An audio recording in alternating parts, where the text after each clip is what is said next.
ನೋಡಿ ಟಾರ್ road point ನೋಡಿ. ಮುಂದಕ್ಕೆ ಹಿಂಗೆ ಊರಿದೆ, ಊರು ನೋಡೋದೆ ಊರು ನೋಡಿ. ಇದು ಪ್ರಾಪರ್ಟಿ. ಈ ಫೆನ್ಸ್ ಆಗಿದೆಯಲ್ಲ, ಈ ಫೆನ್ಸ್ ಆಗಿರೋದ್ರಿಂದ ಆ ಹಿಂದೆ ತನಕ ಆ ಬಾಳೆ ಅದೆಲ್ಲ ಸೇರಿಕೊಂಡು ಈ ರೇಷ್ಮೆ ಏನು ಹಾಕವ್ರೆ ಇದು 1 ಎಕರೆ ಭೂಮಿ 55 ಲಕ್ಷ ಹೇಳ್ತಾರೆ ರೇಟು. ಜನರಲ್ ಪ್ರಾಪರ್ಟಿ ಕ್ಲಿಯರ್ ಆಗಿದೆ. ಒಂದು 3 ತೆಂಗಿನ ಮರ ಬರ್ತವೆ ನೋಡಿ, ಇವೆರಡು. ಇದೊಂದು 3 ತೆಂಗಿನ ಮರ ನೋಡಲ್ಲ, ಚಿಕ್ಕದೊಂದು ತೆಂಗಿನ ಮರ ಇದೆ. ಇದು ಪ್ರಾಪರ್ಟಿ 1 ಎಕರೆ.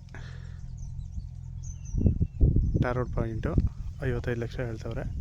ಅಕ್ಕಪಕ್ಕದಲ್ಲೆಲ್ಲ ನೋಡಿ ಥರ ಫಾರ್ಮ್ ಹೌಸ್ಗಳಿಗೆಲ್ಲ ರೆಡಿ ಮಾಡ್ತವ್ರೆ ನೋಡಿ. ಈ ಕಡೆ ಒಂದು ಎಸ್ಟೇಟ್ ಎಲ್ಲ ರೆಡಿ ಮಾಡವ್ರೆ, ತೆಂಗು ಬಾಳೆ ಹಾಕಿದ್ದಾರೆ ಅವರು. ಈ ಕಡೆ ನೋಡಿ ಈ ಥರ ಚಾನಲ್ ನೀರು, ಇವಕ್ಕೆಲ್ಲ ಚಾನಲ್ ನೀರು ನೋಡಿ. ಈ ಥರ ನೋಡಿ ಈ ಥರ ನೀರು ಯಾವಾಗಲೂ ಹೋಗ್ತಾ ಇರುತ್ತೆ. ಅವ್ರವ್ರ ಗದ್ದೆಗೆ ತಿರುಗಿಸ್ಕೊಂಡಾಗೆಲ್ಲ ನೀರು ನೋಡಿ ಥರ ಬರ್ತಾ ಇರುತ್ತೆ. ನೀರಾವರಿ ಬೆಳೆದಿರುವಂಥ ಜಾಗ 1 ಎಕರೆ ಟಾರ್ ರೋಡ್ ಪಾಯಿಂಟು.